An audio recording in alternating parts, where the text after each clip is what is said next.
Siendo Honestos llega a ustedes gracias a RICA, AES Dominicana, Clínica Abreu, referencia laboratorio clínico.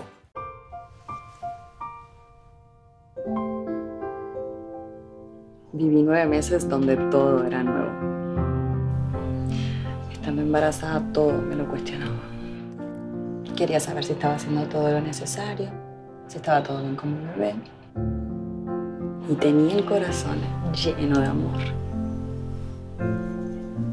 Y al mismo tiempo lleno de dudas. Sabía que estaba loca por ser mamá. Pero me asustaba un mundo hacerlo. Pero todo vale la pena.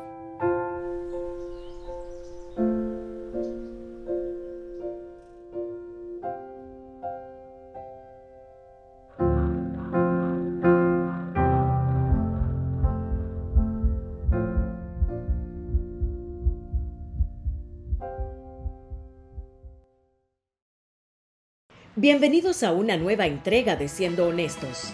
Esta semana abordamos uno de los temas más candentes y controversiales del momento, el nuevo Código Penal de la República Dominicana, aprobado recientemente en el Congreso Nacional. Nos acompaña la jurista Patricia Santana, reconocida abogada especializada en Derecho Constitucional y Penal, activista por los derechos humanos, exdirectora de la Escuela Nacional de la Judicatura y asesora legislativa con más de 20 años de experiencia. Junto a ella analizamos lo que muchos consideran un retroceso histórico: la exclusión de las 3 causales, la falta de las garantías para mujeres, niñas, niños y adolescentes y los vacíos graves en materia de derechos fundamentales. Amigos de Siendo Honestos, qué gusto que nos acompañen como todos los domingos en este espacio que transmitimos en CDN Canal 37, pero que también tenemos en nuestro canal de YouTube, al que le invitamos a que se suscriban, que nos comenten, que nos digan a quienes quieren ver acá en el espacio, en el programa. Yo tengo el tremendo gusto de presentar hoy a una buena amiga, una mujer a la que le tengo mucho respeto y a la que le estoy haciendo mucho seguimiento, porque tiene mucho trabajo en las últimas semanas en la República Dominicana. Mucho trabajo hace mucho, pero precisamente estas últimas semanas ha tenido de más. Patricia Santana está con nosotros. Patricia, gracias por estar aquí. Un placer y siempre a la orden. Saludo a ti y a toda la audiencia. Qué lindo tenerte con nosotros en el espacio. Patricia, queremos despejar dudas. Queremos que la gente conozca las dificultades que significa o que representa un nuevo Código Penal de la manera en como sabemos se está estudiando en este momento en el Congreso de la República. Quiero hacer la salvedad de que estamos grabando este programa hoy miércoles. La Cámara de Diputados está conociendo de la modificación de la pieza con algunas particularidades que se le han ido apuntando, mejorando, algunos apuntes que ha hecho la Procuraduría General de la República.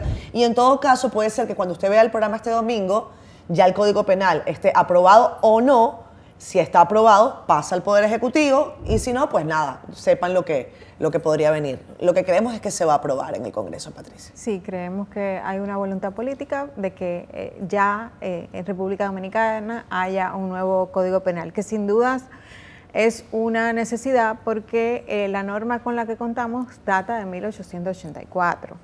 Y aunque ha tenido modificaciones a lo largo de estos más de 100 años, ayer hablaba el presidente de la Cámara de Diputados y decías que es la norma más importante en 150 años en la República Dominicana, sí. Y no sé si la más, pero sí es una norma sumamente importante y hace falta una reforma. Lo que se ha estado cuestionando es que si la reforma realmente atiende a una realidad novedosa, moderna, responde adecuadamente a los tipos penales y sobre todo como el abordaje de todo lo que tiene que ver con los derechos de las mujeres y la protección de sus derechos, de sus libertades, que aparentemente las propuestas que han salido no han sido coherentes ni han sido vistas desde una perspectiva de género y tampoco de derechos humanos. Ayer le preguntaba a una buena amiga que fue ministra de la Mujer, me refiero a Yanet Camilo. Yanet tiene muchos años trabajando en temas de derechos de mujeres y me decía, Catherine, la verdad es que no hay modernización alguna en este Código Penal, porque parte de lo que se habla es esto que tú mencionas, es un código que tenemos vigente que es realmente antiguo, y parecería una perogrullada que hay que modernizarlo. Pero ella dice que en sí mismo el código no contiene ninguna modernización. Por ejemplo, con el tema de la acumulación de penas, ella mencionaba casos de otros países que al contrario, lo que están haciendo es eliminar cantidad de años y hacer pues un mecanismo distinto de penalización de delitos. Cuéntame tu perspectiva. Sí, sin duda esta propuesta es muy punitivista.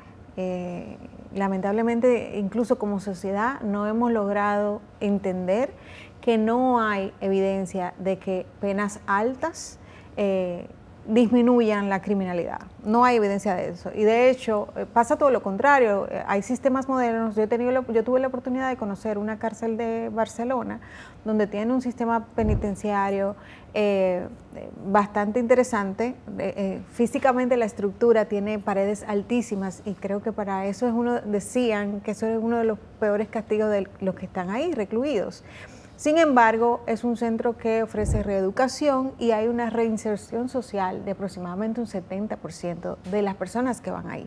Y eso es sumamente importante. Incluso el Estado ayuda ya a los condenados que han cumplido sus penas a salir.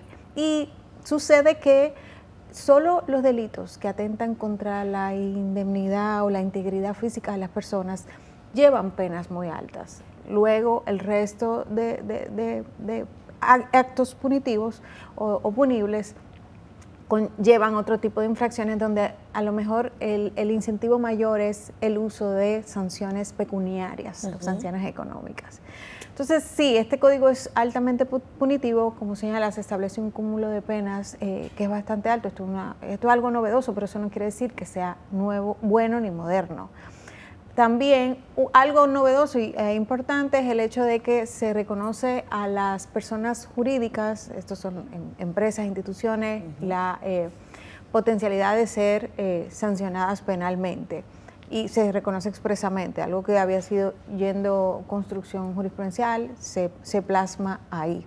Sin embargo, a la misma vez se establece un criterio de exentos de responsabilidad penal. Y ese artículo que habla sobre las exenciones de responsabilidad penal exime al Estado, a los ayuntamientos, a los partidos políticos y a las iglesias. Es como si, y cada vez es peor, porque anteriormente los proyectos solamente incluían al Estado, pero de repente parecería como si fuera que tú vas a un restaurante y te presentan... Inclúyeme en la carta, inclúyeme en la carta esto. Y eso colócame ahí una guarnición adicional. Claro, o sea, y eso me parece terrible. De hecho, yo cuestiono mucho y he estado cuestionando la exención de responsabilidad penal a los ayuntamientos. Correcto. Pienso, por ejemplo, en los casos de esas lluvias terribles que provocaron muerte y que revelaron un problema estructural en la planificación urbana del país que puede puso en riesgo la vida o le costó la vida a algunas personas por a lo mejor no haber cumplido con su deber. Como el caso del jet set también. Como el caso del jet set. Porque se ha querido colocar el tema del jet set como que, miren, este código va a responder a cosas como la del jet set. Y yo digo, bueno, pues me parece prácticamente lo contrario. Porque uno de los temas era, y lo hacía en mi comentario en Despierta en estos días, era, más allá de lo que ocurra desde el punto de vista penal con la familia propietaria del jet set, hay una responsabilidad también de los ayuntamientos, hay una responsabilidad también del Estado que durante todo este tiempo ha inobservado peligros, riesgos, situaciones que han dado al traste con esa situación. Claro, han incumplido con su rol de vigilancia. Correcto. Y eso, qué bueno que traes lo del jet set, porque se ha querido vender la idea de la necesidad de acelerar este código penal para que no pase, para que el caso del jet set no quede impune. Pero es que incluso cuando un código penal traiga penas más graves para personas que descuidaron sus responsabilidades, este código no puede, si le afecta, no puede aplicarla, porque hay un principio, una regla de derecho que está consagrada en la Constitución Dominicana, que es el principio de irretroactividad de la ley, correcto, que solamente aplica para los casos en que beneficie a la persona condenada o a la persona que está siendo objeto de un proceso, no cuando la perjudique. Claro. Entonces, En ese sentido, no podría aplicar un código que imponga sanciones más graves a quienes están siendo perseguidos por el proceso del YC. Luego tenemos el caso de, adicional a esto, de que, y que me parece importante señalarlo, en el Código Penal, en la propuesta que hay, se establece, la que fue aprobada inicialmente por el Senado, se establecían penas de 1 a 2 años para las agresiones sexuales, con la única excepción de que sea en perjuicio de niños, niñas y adolescentes. Eso, ahí el principio de retroactividad de la ley operaría al revés, porque actualmente las agresiones sexuales son sancionadas con penas de 5 hasta 10 años. Entonces, agresores sexuales ya condenados con una pena de 5 años, que sería la mínima, si la ley le beneficia con 1 o 2 años, pues estarían habiendo cumplido la pena o se beneficiarían de esto. Déjame titularlo para que la gente lo comprenda.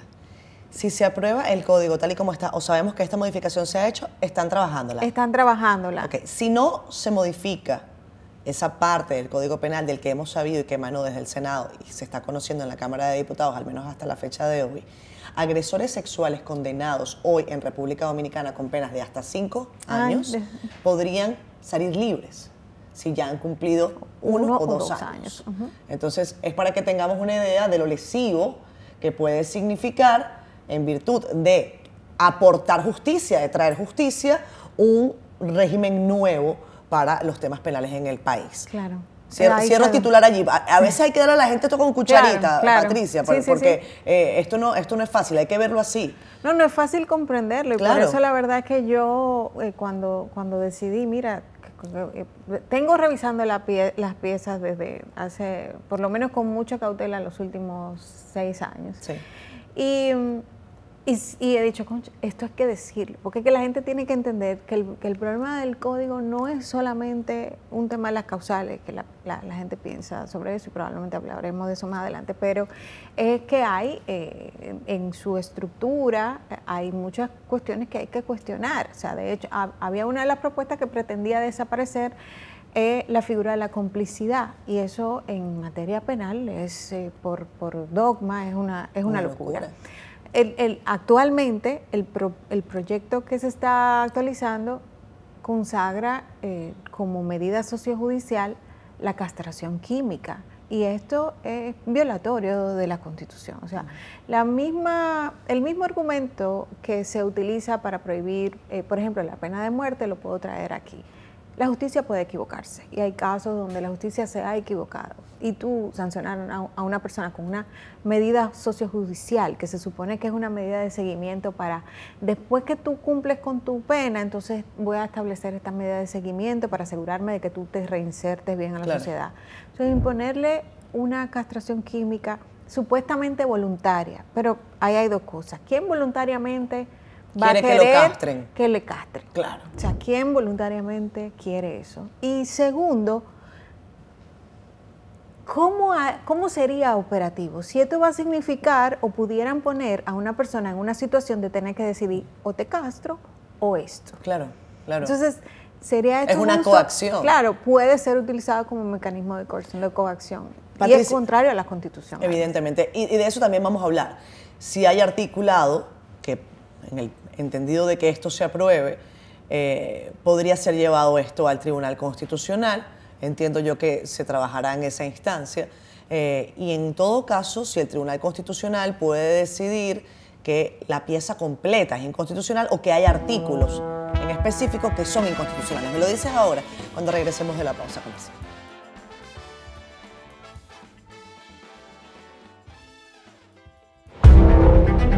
La energía del presente y del futuro la generamos juntos.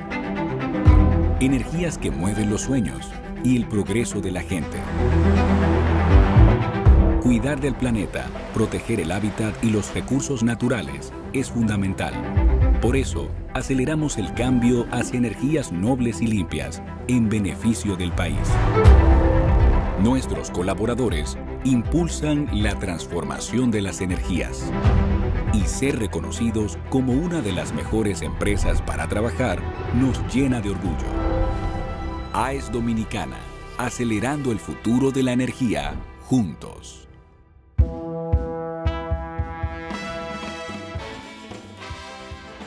Con Patricia Santana comparto muchas cosas, entre ellas el gusto por los temas jurídicos. Yo no soy abogada ni pretendo serlo, pero me encanta conocer sobre las normas que nos rigen, sobre nuestros deberes, sobre las cosas que tenemos que cumplir y sobre los derechos que tenemos. También compartimos el gusto por los zapatos, me acabo de dar cuenta. Miren, tenemos los mismitos zapatos. Me di cuenta. ¿Te diste cuenta también hace rato? Patricia, Mi debilidad. Qué bueno, qué bueno. Hablábamos de estas particularidades del código. Dime la parte del Tribunal Constitucional para salvar esto y después seguimos avanzando en esos detalles en los que confiamos el Congreso trabaje, aunque es demasiado esperanzador pensar que van a arreglar todo lo que ha causado ruido en la sociedad, ¿no? Claro, mira, las veces que se ha intentado aprobar un código penal y ha llegado a manos de presidentes, estos lo han observado. El código lo observó el presidente Leonel Fernández, sí, y luego lo observó el presidente Danilo Medina. Okay. El presidente Leonel Fernández lo observó en el 2014 y esa observación fue, por tanto, devuelto el caso, la ley, el proyecto, a la Cámara de Diputados, sí, que aprobó las observaciones y promulgó la ley.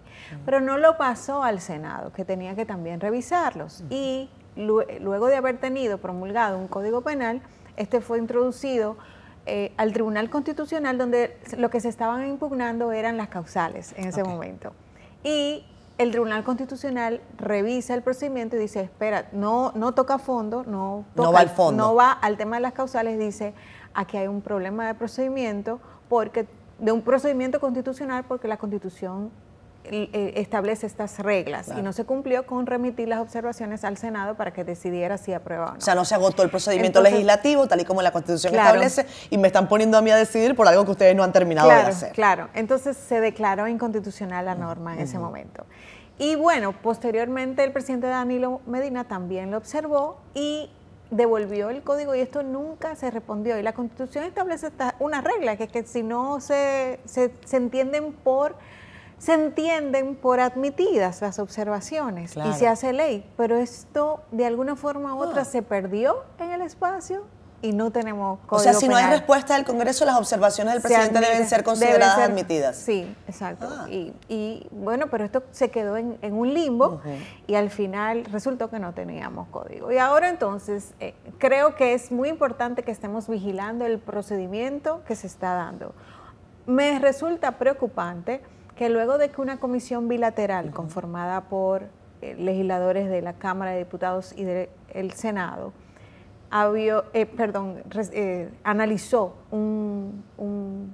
varios proyectos, se quedó finalmente con el proyecto del senador Rogelio Henao y lo sometió ya a discusión de su pleno, que lo aprobó en dos cámaras, en dos lecturas, mientras se daba la primera lectura. Resultó que llegaron 122 observaciones. Y se hizo público porque los legisladores lo hicieron saber, que estas observaciones venían de la Procuradora General de la República. Correcto.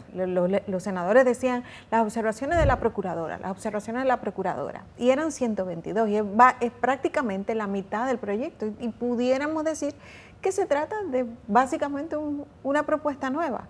Entonces, yo pienso que eso, en términos de procedimiento, pudiera generar cuestionamientos sobre la constitucionalidad, porque entonces luego llega aprobado por el Senado a la Cámara de Diputados, y en la Cámara de Diputados, después de la primera lectura, dicen, hay errores técnicos, y se crea otra nueva comisión que está revisándolo y que se supone que estaría en estos días, hoy, mañana y el jueves, determinando. O sea, ¿tú crees que estos últimos pasos podrían dañar desde el punto de vista de los principios constitucionales la discusión? Pudiera ser. La Constitución dice que se aprueba el proyecto en dos lecturas en cada una de las cámaras. Sí. Ahora, ¿cuál es el proyecto?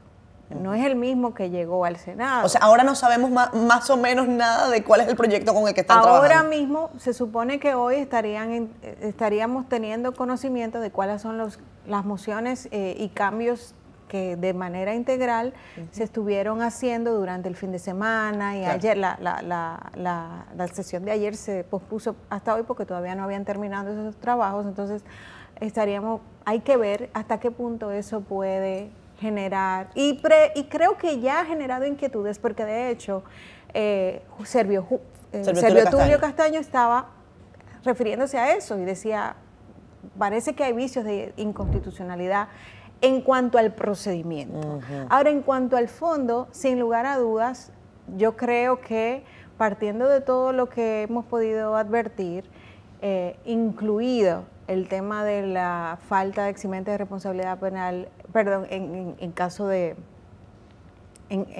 aborto, sí.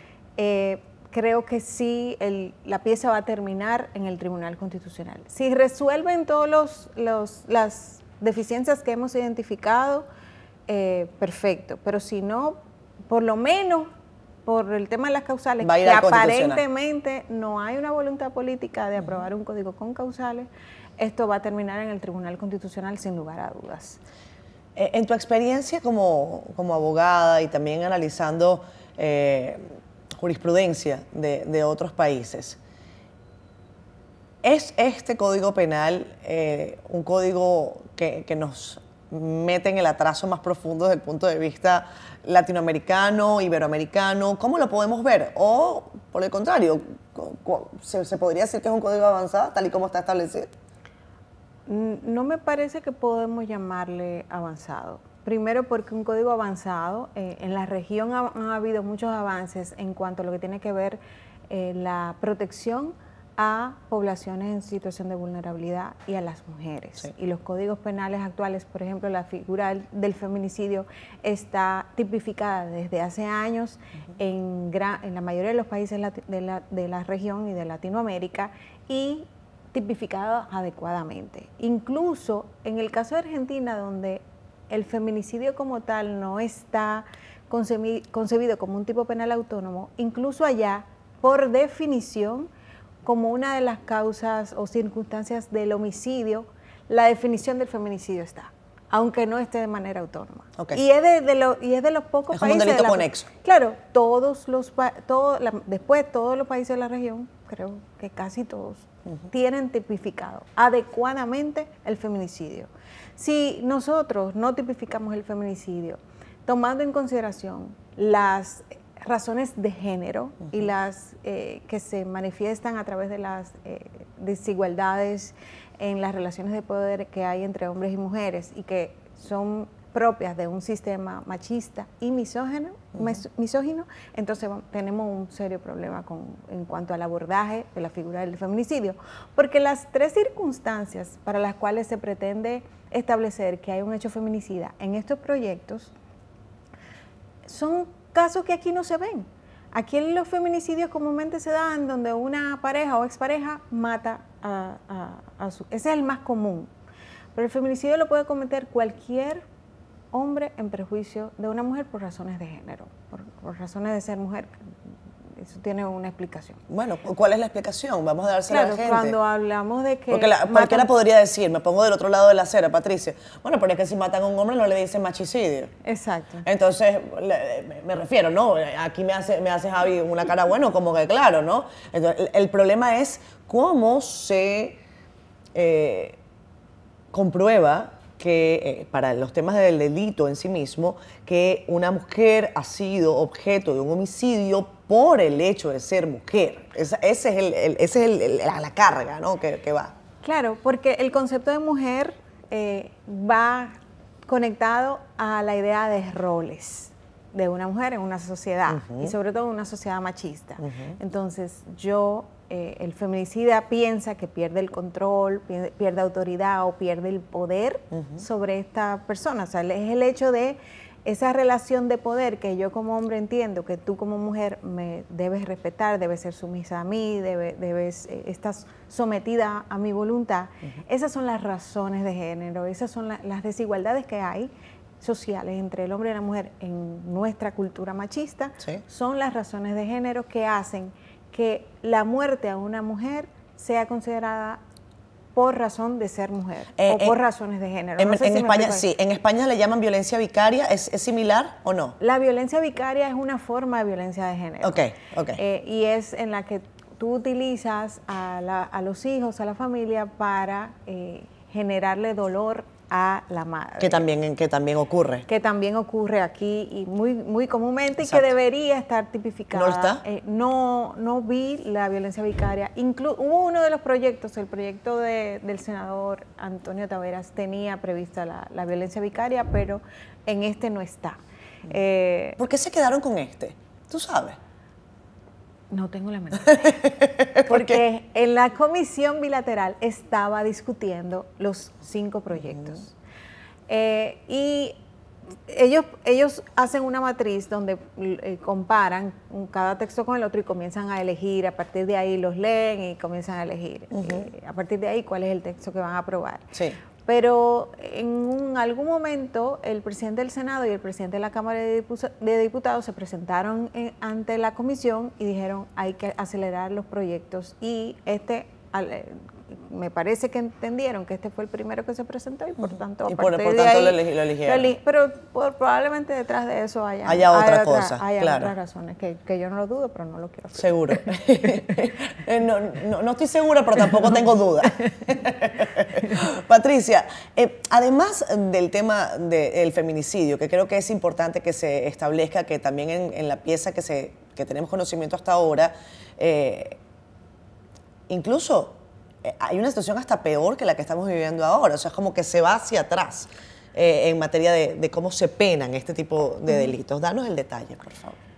Mira, ahí tenemos el caso de feminicidio. Sí. Y 3 circunstancias que raramente se dan en República Dominicana que va a impactar en el tema de estadísticas para adoptarlas y que nos da Políticas información las políticas públicas para combatirlo.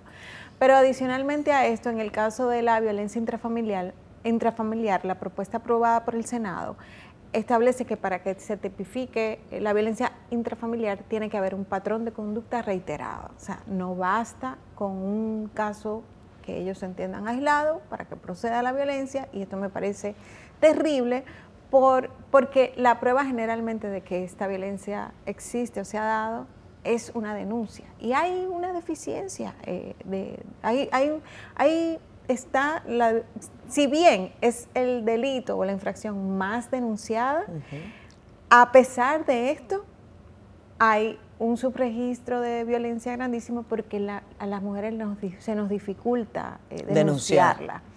Entonces ya ahí partimos de un problema. O sea, tiene que haber un patrón probado. Tiene que haber un patrón de conducta reiterado. Reiterado. Y tiene que probarse esto. Entonces, si no lo has denunciado, no tienes cómo probar necesariamente lo reiterativo de la violencia.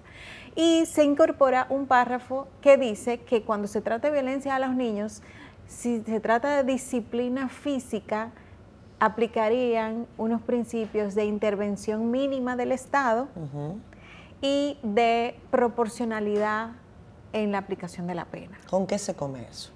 Bueno, me está diciendo a mí, Estado, no te metas, esto es un asunto de familia, deja que la familia lo resuelva, por un lado, y por otro lado me está diciendo, bueno, la sanción tiene que ser proporcional a la magnitud de la disciplina física que has impuesto. Que la disciplina física se traduce en castigo físico. Claro. Y esto está actualmente prohibido por la ley 13603, que es la que establece el Código de Protección de Niños, Niñas y Adolescentes. Entonces, en ese sentido, y en comparación con, poniendo los ejemplos que te he dado antes, de la agresión sexual, de la violencia intrafamiliar, del tema del feminicidio, sí. Incluso el concepto de violencia de género, hay retrasos en relación a la ley 2497, que fue una conquista de muchas mujeres en 1997, va a cumplir ya casi 30 años, 28 años, y implicaría importantes retrocesos si no se retoman, o si no se fortalecen más que debilitar Claro. los tipos penales para que puedan ser perseguidos adecuadamente. Y también en materia de discriminación, pero ya eso Lo hablamos ahora, lo de la discriminación no se nos puede quedar el tema de las causales, es grueso, ¿no? ¿Cuántos artículos tiene el código, Patricia? Bueno, Que estamos conociendo. 400 y tantos. Es mucho de lo que hay que hablar, pero creemos que es un tema muy interesante, muy pertinente, que Patricia esté con nosotros hoy, en momentos en que en República Dominicana se debate en si mantener un código penal al que se le llama antiguo, cavernícola y todo lo que ustedes quieran, porque es del siglo XIX, y uno que es del siglo XXI, pero que a mí me sigue pareciendo de los picapiedras.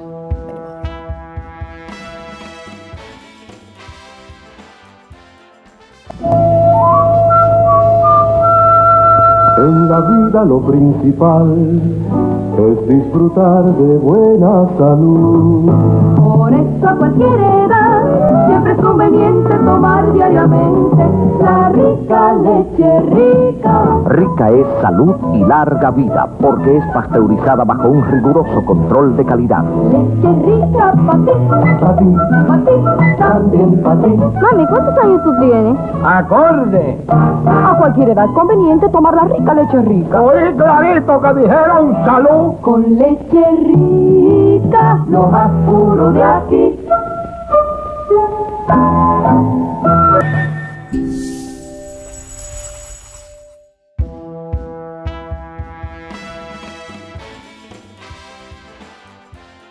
Regresamos con más de Siendo Honestos, hoy con Patricia Santana, abordando el nuevo Código Penal que está posiblemente o ya aprobado o por aprobarse. ¿Por qué el presidente debe o no observarlo, Patricia, según tu perspectiva? Eso es una facultad que tiene el presidente. Y ese es un mecanismo de control del Poder Ejecutivo al Poder Legislativo y de fiscalización. Entonces, a mí me parece que un deber moral, sobre todo, con relación a este código, pero también un deber ético y un deber jurídico. Si hay inconsistencias entre lo que se plantea en ese proyecto con los principios constitucionales, con los principios de las mismas reglas generales del derecho penal, pues el presidente de la República y la consultoría jurídica tienen el deber jurídico de cuestionar esto, pero también un deber moral. Yo pienso que el presidente de la República en campaña hizo promesas donde se decía que iba a reconocer derechos a las mujeres, donde manifestaba como partido político su compromiso con las mujeres, su compromiso con las eximentes de responsabilidad en caso de interrupción del embarazo, y pues tendría el deber moral de, en este momento, que es precisamente donde esos derechos están en juego, pues entonces manifestarse. Y aparte, como decía, es también una facultad que tiene. Entonces, el presidente tiene la oportunidad de hacer eso.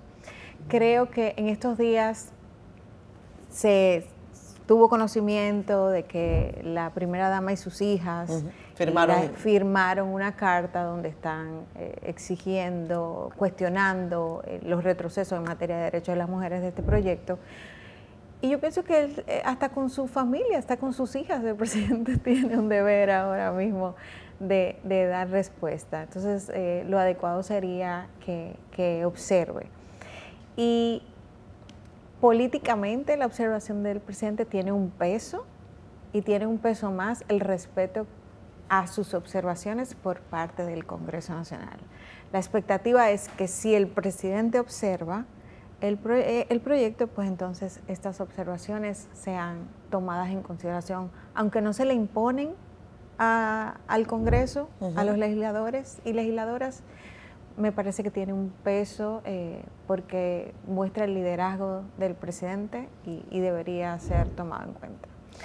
Hablemos del tema de la discriminación, Patricia. Es algo que con el tiempo ha venido tornándose lo que le llaman los gringos awkward, raro, ¿no? Porque para nadie es un secreto que sectores que a mí no me gusta etiquetar con nombres calificativos porque, bueno, se cae en un terreno un poco, para mí, hasta necio, pero vamos a llamarlos así, sectores ultraconservadores, si se quieren llamar de esa manera, pues han insistido en que los temas de discriminación han sido manipulados por grupos ultraprogresistas, también se van del otro lado de la acera, le ponen una carga ideológica que yo creo que no aporta absolutamente nada en el siglo XXI. Pero, ¿qué es lo que está teniendo este nuevo código a lo que hay que prestar atención, sobre todo en virtud de reconocimiento de derechos? Con relación al tema de la discriminación particularmente, el texto parece muy bien definido, aunque excluye la discriminación por razones de orientación sexual e identidad de género. Y ahí obviamente que está excluyendo una parte de la población. Claro. Es una población que existe. Que es una población que existe. O sea, se le invisibiliza de entrada, es como que no... O sea, a esa gente no se le discrimina. Exacto. Okay. Pero sabemos que la realidad está es otra. Claro, está claro. Pero adicionalmente, se incluyen 2 párrafos que te dicen que básicamente tú puedes discriminar por razones de libertad de expresión, libertad de culto, objeción de conciencia y requisitos institucionales. Entonces, cuando tú me pones... se puede. Sí, entonces cuando tú me pones este tipo penal muy bonito, que excluye a una población importante que también vota y también aporta a la sociedad. Y que también hay gente que es parte del gobierno, ¿eh? Claro, totalmente. Y del Congreso. Sí, pero bueno. No, pero es verdad. A veces es difícil que se le lleve contra uno mismo, ¿no? Claro, claro. Hay gente en el Congreso que es de la comunidad LGBT. Hay gente en el gobierno que es de la comunidad LGBT. Eso no debería ser un escándalo para nadie, ¿eh? A mí me parece muy bien. Eso es su vida privada. Entonces uno se cuestiona cómo esto está ocurriendo en pleno gobierno y nadie en el gobierno dice nada. ¿Y cómo van a legislar en contra de ellos mismos? Pero adicionalmente a esto, con estos 2 párrafos, se le anula toda la eficacia, porque si tú me dices, hay discriminación cuando se discrimina por razones de género, color, religión, ideología, discapacidad. Ahí se menciona todo. Ahí se menciona todo. Pero entonces tú me dices que yo puedo objetar, o sea, yo puedo ser un objetor de conciencia, yo puedo alegar que que hago ejercicio de mi derecho a la libertad de expresión, o yo puedo establecer requisitos institucionales que discriminan. Entonces, básicamente es para que el tipo penal de discriminación está de adorno en el proyecto. Y eso es un retroceso respecto de la ley 2497 que consagra el tipo penal de discriminación, que necesitaba una revisión porque no incluye todos los espacios en donde se puede discriminar, pero que es importante que está ahí, que de una forma u otra opera conjuntamente con otras normas que también protejan a la persona contra la discriminación. Entonces, al establecer esos 2 párrafos, tú estás anulando la eficacia de ese texto y es como si estuviera de adorno ahí. Entonces no tiene ningún sentido. Y esto es un retroceso importante también. Hay otra norma sobre la cual no se habla mucho, y es, se persigue la falsificación de documentos de identidad. Ahí le metieron un párrafo que dice... Se persigue la falsificación de documentos de identidad. Y a mí me parece perfecto. Hoy no está. Claro, sí. Hoy está. Pero le han incluido un párrafo, y a mí me parece que ahí eso fue un invento de algunas personas... Traviesas, vamos a decir traviesas. Que dice que si tú te haces emitir un documento oficial con una identidad distinta a la que estaba dispuesta originalmente, te pueden imponer sanciones penales. Y eso es básicamente lo que, o sea, no sé si entiendes por dónde voy. Vamos a explicarle a la gente con total claridad, para que la gente comprenda, sobre todo para los que hacemos este trabajo. Es básicamente tratando de convertir en un tipo penal la posibilidad de que una persona pueda cambiar su identidad de género en un documento oficial. Y eso puede tener un alcance tal, porque dice que te hagas emitir un documento oficial. Parte de una idea de que te dan un documento oficial. Si te dan un documento oficial, la autoridad es porque tú agotaste un procedimiento que tenías para eso. Se supondría. Pero ¿cuál documento oficial? ¿Eso aplicaría para las personas que van a otros países donde sí está admitido el cambio de género en los documentos oficiales y que viene con esos documentos acá? ¿Aplicaría para esas personas cuando el género aquí, o aplicaría para las personas intersexuales, que son aquellas personas que aquí en República Dominicana hay una comunidad importante de personas que nacen con esa condición? y que hasta el momento han podido resolver sus problemas sin generar mucho escándalo, porque obviamente que eso sería otro programa entero. Exacto, claro. Pero a mí me parece muy clara la intención detrás de eso. Patricia, háblanos sobre el tema del espionaje, que para los periodistas esto ha llamado también la atención, es algo de lo que casi no se habla en esta discusión del Código Penal, pero que ha llamado también poderosamente la atención, y me ha llamado también la atención que el Colegio Dominicano de Periodistas tampoco parece que ha dicho mucho. Estamos atendiendo quizás a demasiados temas, pero ¿cuál es el riesgo para los periodistas de que reviste este nuevo Código Penal? El Código Penal vigente, el de ahora, define el tipo de espionaje, y básicamente lo que dice es que cuando declara espía a aquellas personas que suministra información sensible para garantizar la estabilidad del Estado relativo a la defensa de la nación, a la soberanía de la nación, y lo define muy bien. Cuando hay una trama, cuando tú eres parte de una trama para atentar contra la estabilidad del Estado, lo define muy bien. Ahora, el tipo penal de espionaje dice que proporcionar documentos o información a una agencia extranjera, a una organización internacional o a una empresa. Eso es espionaje. ¿Información de cualquier tipo? Información. No explica qué información. Con penas de 10 a 20 años de prisión. No explica qué información. Y es obviamente un golpe duro a la cooperación internacional. Obviamente. Y a los organismos internacionales que han aportado tanto en temas de desarrollo. Entonces, es un mecanismo puede ser utilizado como una herramienta para perseguir sociedad civil, a personas defensoras de derechos humanos, a periodistas, todo el que trabaje en hacer investigaciones, trabajo de investigación. Imagínense los periodistas que, por ejemplo, a veces tenemos que trabajar en redes internacionales de periodistas para investigar cosas. Documentos que nosotros hemos obtenido acá, por ejemplo, ¿recuerdan ustedes Panama Papers? Por ejemplo, Panama Papers era un consorcio de periodistas que se formó porque la cantidad de datos era tal que se necesitaban muchas organizaciones de periodistas buscando información. Pasó también con otro tipo de investigación. Bueno, eso podría ser, según este Código Penal, para algunos sujeto a persecución por delito de espionaje, ¿no? Claro, y se me parece mucho a una figura que en El Salvador le llaman la ley de agentes extranjeros, que ha sido utilizada para estigmatizar y perseguir a la sociedad civil. Y entonces esto definitivamente atenta también contra un derecho humano, que es el derecho al desarrollo, y a una caterva de derechos humanos ¿Tú sabes si en las observaciones que llegaron de la Procuraduría esto está en detalle? No, en las observaciones que llegaron de la Procuraduría no tocaba ese punto, a pesar de que se habían comenzado ya a hacer las denuncias, no se tocó en el Senado. La última versión que tengo del proyecto lo mantiene así, todavía, después de aquellas observaciones... ¿Pero tú sabes qué? Puede ser... ¿Tú sabes qué quizás hay que decir? Que quizás todos los que hoy están en el gobierno, mañana... Claro. Tengan que pertenecer de nuevo a organizaciones de la sociedad civil o a partidos políticos de oposición, tengan que compartir información, quizás ese artículo les sirva también para perseguirlos a ustedes mismos. Pero bueno, han decidido legislar en contra de sí mismos también. Vamos a ver.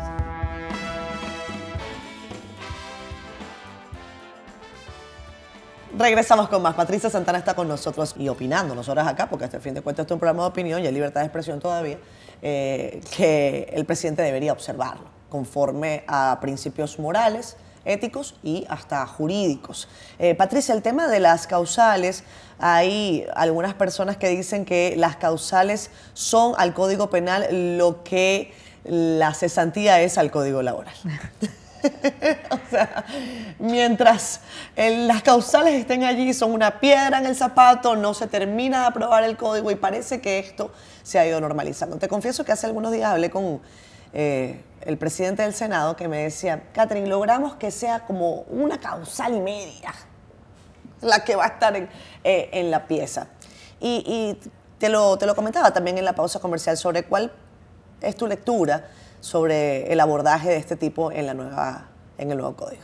Bueno, el nuevo código no tiene causales, o sea, no hay ninguna causal. Las causales son eximente de responsabilidad penal a la mujer en caso de que su vida y su salud esté en riesgo, la vida del feto sea incompatible con la vida y que la mujer o niña haya sido víctima de violación o de incesto.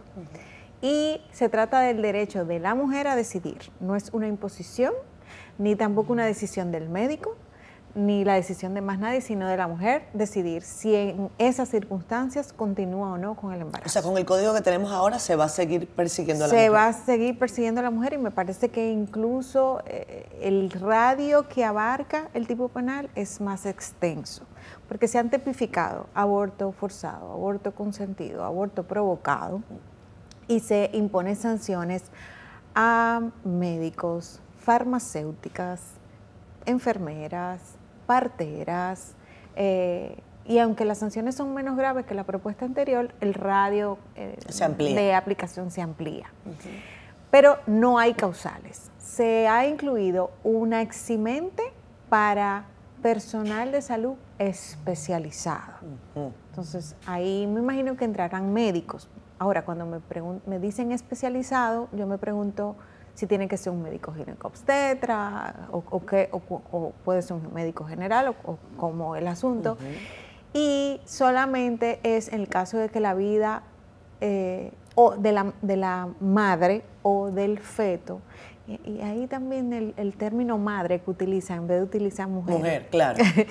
me sí, choca, pero bueno, la madre o el feto o la vida de ambos, para salvar estas vidas, el médico, luego de haber agotado todos los medios tecnológicos disponibles. Correcto. Entonces, ¿cuáles son todos los medios tecnológicos disponibles? Estas son preguntas que son válidas hacerla porque al final no le dan certeza ni seguridad jurídica a los médicos para determinar cuándo se encuentra en una posición donde agotó todos los medios disponibles para salvar la vida de uno, la vida de otro o la vida de ambos. Y por otro lado, ¿hasta qué punto tiene este médico que llegar o tiene la mujer que sufrir para que el médico tome la decisión? Entonces no se trata de una causal, es un eximente a los médicos, se está protegiendo y no me parece nada fortuito porque sabemos que hay muchos médicos en el Congreso, entonces ellos están protegiendo a su clase, pero ¿quién protege a la mujer? Obviamente que el Congreso no está haciendo el ejercicio de proteger a la mujer. Quizás en la oportunidad que están teniendo ahora de revisar la propuesta, pues a lo mejor por lo menos coloquen ahí la causal vida y salud, donde la mujer tenga el derecho a decidir. Esto me parece muy importante. Ojalá, pero aparentemente no hay voluntad aunque política. Aunque sea la de vida y salud, mira, aunque sea, sí. O sea, tengo derecho a decidir por mi vida. Si me voy a morir, yo tengo que poder decir, no me quiero morir. Doctor, practíqueme un aborto porque voy a morir. Y tengo 4 hijos. Y tengo 4 hijos y además esto no debería significar para mí que debo ir presa. Ni usted tampoco. Claro. Entonces, bueno, el punto es ese. Hubo una propuesta que adicionalmente decía, ok, bueno, no vamos a probar causales, pues vamos a poner circunstancias atenuantes para que se exima de cumplimiento de la pena, no de la responsabilidad penal, pero de la pena, o sea, una pena muy mínima en esas circunstancias atenuantes, pero ni siquiera como circunstancias atenuantes hubo voluntad de aprobarla. ¿Cuántos países, Patricia, en este momento siguen penalizando a la mujer en absolutamente todos los casos? En la región son aproximadamente 5 países: República Dominicana, Haití, Surinam, Honduras y El Salvador. Esos son los países que en la región todavía penalizan a las mujeres por aborto. Así es. ¿Y en el mundo? ¿Cuántos países? Bueno, en el mundo pueden ser que hayan 2 o 3 más, pero la mayoría de los países tiene por lo menos una causal. Eso sí te lo puedo decir. Incluso en Israel, la causal vida y salud está ahí dispuesta. Que para quienes son religiosos, pues es importante decir eso. O sea, incluso por problemas de salud mental, una mujer puede interrumpir el embarazo en Israel. Imagínate tú. Y en República Dominicana ni siquiera esa posibilidad queremos ver. ¿Cómo ves, Patricia, que esta era una reflexión que yo hacía? Porque el Congreso sí tiene una mayoría de un partido que sí se decide a aprobar una pieza u otra pues tiene los votos. Pero también llama la atención que los partidos de oposición estén contestes con esta pieza. Incluso veía que en la aprobación de la Cámara de Diputados, de 115 diputados, solo uno votó en contra del Código Penal. ¿No llama la atención esto? Uno dice, para esto sí se ponen de acuerdo, ¿no? Entonces uno dice, qué raro. Qué raro además porque la oposición podría decir, bueno, que el gobierno se agarre ese pleito, pero parece que todo el mundo quiere montarse en el mismo barco. Yo pienso que quieren montarse en el barco de ahora mismo hay este conservadurismo y queremos todos estar fríos con las iglesias, porque eso es lo que está detrás de esto. O sea, pero claro que es muy válido cuestionarse eso, porque estamos hablando de partidos políticos que incluyeron y defendieron las causales. El partido de gobierno primero lo tenía en su propuesta. Está en su propuesta programática de campaña y lo podemos poner en pantalla. Hay articulado de propuesta de campaña del PRM en el que decía que iban a abogar por la inclusión de las causales en el nuevo Código Penal. Eso no es un invento. Y así ganaron la elección. Las observaciones que hicieron, como decíamos ahorita, el presidente Leonel Fernández fue sobre las causales, el presidente Danilo Medina fue sobre las causales. Entonces, ¿qué pasa ahora con estos partidos que de repente se han montado en esta ola ultraconservadora de derecha? Parece que se sienten apoyados por el ambiente político que hay en la región, en ese sentido. Pero hubo una persona muy sabia que una vez me dijo, las curvas de la historia suben y bajan, suben y bajan. Ahora mismo parece que estamos por aquí, pero en algún momento iremos por acá. Cuando comencemos a subir, todas esas decisiones que se traducen en violencia institucional contra las mujeres, porque eso es lo que es, y que lo condena Belén do Pará, que es un convenio internacional suscrito por nosotros, todo eso podrá ser juzgado. Y yo pienso que lo que estamos viendo ahora mismo, cuando la curva está aquí, que parece tan desesperanzador para las personas en materia de derechos humanos, volveremos a subir y entonces ahí sabremos quiénes eran esas caras. Ellos parece que están montados en esta bolita, están aquí muy, muy comoditos, pero algún momento volveremos para atrás. Yo estoy de acuerdo y creo que también se deberíamos pasar, y esta quizás sea la última reflexión porque creo que no me queda mucho tiempo de programa, Patricia, y en la parte anterior, cuando hacía la reflexión sobre el tema de las ideologías, etcétera, hacía el recálculo porque creo que se va a asistir a una nueva composición. No sé si coincides conmigo en que a veces calificar a los proderechos de los sectores más progresistas son más proderechos y los sectores más de derecha, conservadores, son menos proderechos. Yo creo que no, que ahí hay como un depende. Por ejemplo, ¿saben ustedes alguien más conservador que Santiago, que el expresidente Piñera?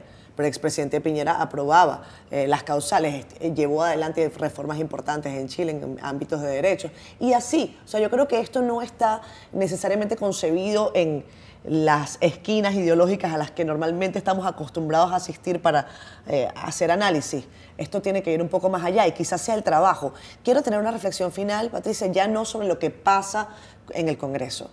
¿Qué pasa con los sectores que defendemos los derechos de las mujeres y que creemos que los derechos de las mujeres deben seguirse peleando? Yo he creído, y así lo he hecho saber incluso a muchas buenas amigas y buenos hombres, que a veces nos hablamos a nosotras mismas, como que nos estamos permanentemente autoconvenciendo. Entonces, bueno, es como el cuento de la serpiente, ¿no? Que siempre la cabeza va a llegar a la cola, pero cómo extiende el mensaje, cómo convence a sectores que quizás lo que necesitan es ciencia, racionalidad, conversación, diálogo y consenso. Bueno, creo que tú lo acabas de decir. Pasa también ahora mismo que hay mucha gente que tiene miedo a hablar o que no quiere exponerse, porque la exposición implica ataques y sabemos cómo ahora mismo... ¿Te han dado duro a ti en estos días? Me han dado duro. Me dan duro cada vez que hablo de estos temas y nunca me acostumbro, debo decirlo. Pero, y la gente tiene miedo a exponerse de esa forma, por un lado, pero hace falta que se hable, que se diga, que se escuche la voz de todo el que está a favor de estas causas y que cree que es injusto que se permita la discriminación, que los derechos de las mujeres no sean reconocidos, que lo diga, y que se pueda sentir la voz y que la clase política la pueda escuchar. Eso implica aprovechar cada uno de los espacios en los que estamos. Mira, a mí la educación me parece vital. Yo doy clases, soy maestra universitaria y tengo la oportunidad de tener estas conversaciones con mis alumnos. Y ahí vamos construyendo sociedad. Entonces, creo que tenemos que revisar las estrategias que se están utilizando desde la sociedad civil también para tener estos diálogos y para acercarnos a quienes promueven otras formas de ver la vida y quizás hacerle entender por qué es importante que se tomen decisiones que incluyan a todas las personas. Entonces, yo creo que más o menos por ahí, y sí creo que en algún momento tendremos dignidad, podremos hablar realmente de libertad, de dignidad como parte de nuestro diario vivir. Muchísimas gracias, Patricia, por habernos acompañado acá en Siendo Honesto. Es un tema grueso, por los ataques tranquilos. Yo sé que uno nunca se acostumbra, pero bienvenidos sean. Total, el pleito está echado. Vámonos, bye bye.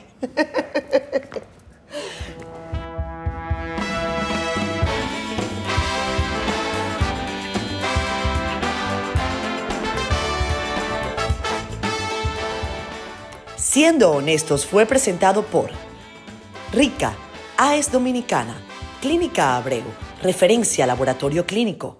Este programa en la plataforma de YouTube llega a ustedes gracias también al equipo de Miravisión, que son los que ponen el canal como debe ser.